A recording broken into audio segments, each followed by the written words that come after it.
सभी श्रोताओं को संबोधित श्री का जय जिनेन्द्र।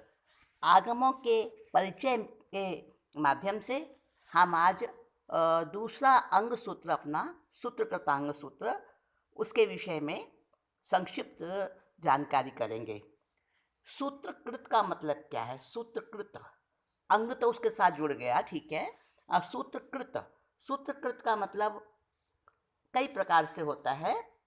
एक होता है सूत्रकृत का मतलब कि जिस आगम के अंदर सब जीवाजीव इत्यादि प्राणी मात्र का और सब चीज़ों का जो एक्सप्लेनेशन होता है, वर्णन होता है, उसको कहते हैं सूत्रकृत।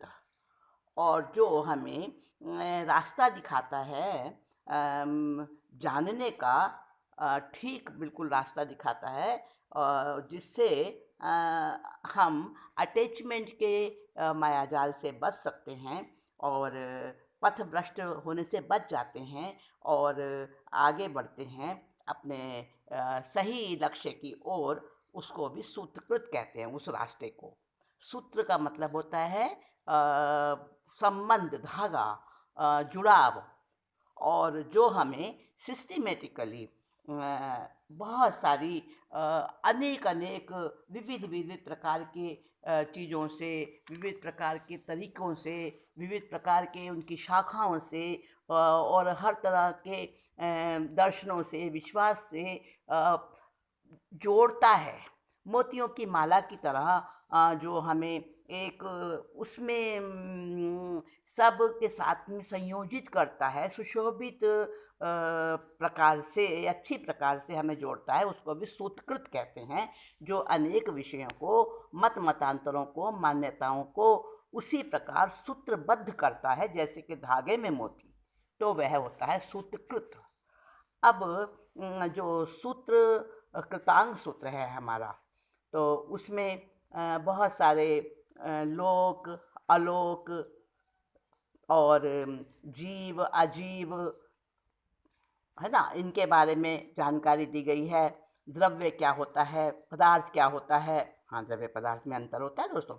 तो द्रव्य और पदार्थ का अंतर, उनकी विविध प्रकार के जो हैं फॉर्म्स, और ये सब कुछ बताया गया है। और साथ साथ ये भी बताया है कि द्रव्य के इस द्रव्यपने को इसमें अच्छे से समझाया है सूत्रकृतांग सूत्र में। और ये बताया गया है कि शुद्ध जीव, जो शुद्ध आत्मा है, वो परमात्मा है, और शुद्ध अजीव जो है वो जड़ पदार्थ है, और संसारी जीव शरीरधारी है, वो जड़ और आत्मा का मिश्रण है। तो ये शरीरधारी कहलाता है, और आत्मा और जड़ के संयोग से शरीर धारण किए हुए हैं। तो हमारा ये सूत्रकृतांग सूत्र आत्मा और परमात्मा की जानकारी देता है हमको, और ये एक कॉम्बिनेशन है सोल का और मैटर का। तो सूत्रकृतांग सूत्र, इसके अंदर क्या क्या बताया है? इसके अंदर विशेष रूप से 4 प्रकार के वो बताए हैं, उसे समूसरण कहते हैं। हाँ, समूसरण का जो अर्थ रूढ़ प्रचलित है, भगवान का समूसरण लगता है, देवता आते हैं, वो समूसरण रचना करते हैं, वो तो है ही, लेकिन यहाँ समूसरण का और अर्थ है। वैसे साथियों, समूसरण का अर्थ होता है सम्मिलन, गैदरिंग, ठीक है। तो यहाँ पर समूसरण में दिया है 4 प्रकार के जो होते हैं संसार के जो व्यक्ति होते हैं, साधक होते हैं, वो 4 प्रकार के बताए हैं। तो क्रियावादी, अक्रियावादी, और अद्वैतवादी, अनेकवादी, और निर्मितवादी, समुच्चयवादी, नित्यवादी, अनित्यवादी, और फिर उसके बाद बताए हैं मितवादी, अमितवादी, आत्मावादी, अनात्मावादी, सातावादी, असातावादी हैं। और उसके बाद नासंति परलोकवादी, अज्ञानवादी, विनयवादी, मतलब बहुत प्रकार के बताए हैं, जिनका समावेश इन्होंने 4 प्रकार में कर दिया है। 4 प्रकार में सब तरह के वाद आ गए हैं, वाद। तो 4 प्रकार कौन से बताए? क्रियावादी, अक्रियावादी, और फिर अज्ञानवादी और विनयवादी। इन 4 प्रकार में सबका समावेश हो जाता है। तो क्रियावादियों के प्रकार बताए हैं इन्होंने। क्रियावादियों के वैसे तो बहुत सारे प्रकार हैं, तो इन्होंने यहाँ पर बताए हैं 130 प्रकार क्रियावादी पे, और अक्रियावादी के बताए हैं बहुत प्रकार होते हैं अक्रियावादी के भी, उसमें से इन्होंने यहाँ पर 8 प्रकार बताए हैं। और फिर उसके बाद बताए हैं अज्ञानवादी। अज्ञानवादियों के 67 प्रकार बताए हैं, और विनयवादियों के इन्होंने बताए हैं 32 प्रकार। यानी कुल मिला के कंक्लूज़न अगर निकालें तो हमारा जो जैन प्रिंसिपल है वो सबको एक साथ लेकर चलता है, सिस्टमेटिकली उसको एक्सप्लेन करता है, और फिर एक एक चीज़ का सही और गलत हमको बताता है। तो वहाँ पर बताया है 180 प्रकार के क्रियावादी हैं, 84 प्रकार के अक्रियावादी हैं, 67 प्रकार के अज्ञानवादी और 32 प्रकार के विनयवादी हैं। कुल मिला के 363 पाखंडी। पाखंडी का अर्थ परदर्शन वाले। पाखंडी का अर्थ वो नहीं कि भाई जो कपट करता है, धोखेबाजी करता है, माया करता है, पाखंड करता है, वो नहीं यहाँ पे अर्थ है। यहाँ पे अर्थ है परदर्शन। उनको सबको व्यूहबद्ध कर दिया, एक प्रकार से सूत्रबद्ध कर दिया, इकट्ठा कर दिया, गैदरिंग कर दी उसकी। तो उन सबको इकट्ठा करके उन सब की अलग अलग एक एक की परिभाषा दी गई है कि क्रियावादी क्या होते हैं, कितने प्रकार के होते हैं, उनके क्या क्या लक्षण होते हैं, क्या क्या मान्यताएं होती हैं। फिर अक्रियावादियों का बताया। क्रियावादी वो होते हैं जो क्रिया को ही सब कुछ मानते हैं, क्रिया से ही मोक्ष मानते हैं। अक्रियावादी कहते हैं कि क्रिया की जरूरत नहीं है, बस ज्ञान प्राप्त कर लो, उससे ही मोक्ष हो जाएगा। और विनयवादी कहते हैं कि भाई बस कुछ नहीं है, ना क्रिया करो ना ज्ञान सीखो, बस विनय करो। कुत्ते का, कीड़े का भी, एक मन इंसान का भी, बूढ़े का भी, बच्चे का भी, पागल का भी, सबका, हर एक का विनय करो। तो विनयवादी वो कहते हैं सबको दंडवत करो, सबको प्रणाम करो, है ना, इस तरह से बस उससे ही तर जाओगे।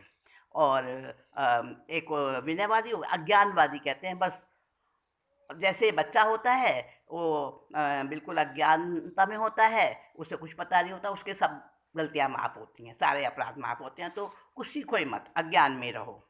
हाँ, अपने अपने सिद्धांत हैं। तो इस प्रकार से ये 4 समोचरण इसमें सूत्र कृतांग सूत्र में विशेष रूप से बताए हैं, और सूत्र कृतांग सूत्र में बहुत सारी और दूसरी बातें भी बताई हैं। तो इसमें जो है ना 23 अध्ययन है, एक श्रुत स्कंद है, यानी एक भाग है, और 23 अध्ययन है, 23 चैप्टर है इसमें, और 33 उद्देशक है। और इसका जो मतलब वो इसमें, हाँ सॉरी, 2 श्रुत स्कंद है। सूत्र कृतांग सूत्र में 2 श्रुत स्कंद हैं। पहले श्रुत स्कंद में 23 अध्ययन है और 33 उद्देशक है, और दूसरे श्रुत स्कंद में 7 अध्ययन है और 7 ही उद्देशक है। और ये जो है ना पहला जो श्रुत स्कंद है वो तो पद्य में है, उसमें जो 16वां चैप्टर है वो एक ही फ्रेज में है, और जो दूसरा श्रुत स्कंद है वो प्रोज में भी है और पोइट्री में भी है, मतलब दोनों, गद्य और पद्य दोनों में है। सूत्र कृतांग सूत्र में काउंटेबल वाचना यानी लिमिटेड, संख्यात वाचना है, लेसन यानी, और संख्यात उसके वो जो अपने उसने सारा उसमें आपने किया था ना आचारंग सूत्र में, उसी प्रकार से संख्यात निर्युक्ति, संख्यात संग्रहणी, संख्यात वो सारा वही का वही है इसमें भी। ठीक है। तो सूत्र कृतांग सूत्र में जो है अनुयोग द्वार, वर्सेस, कॉपलेट्स, निर्युक्ति और सब ये संख्यात है, लिमिटेड नंबर में है। और मोबाइल बींग्स यानी कि जीव, और इमोबाइल बींग्स यानी कि अजीव।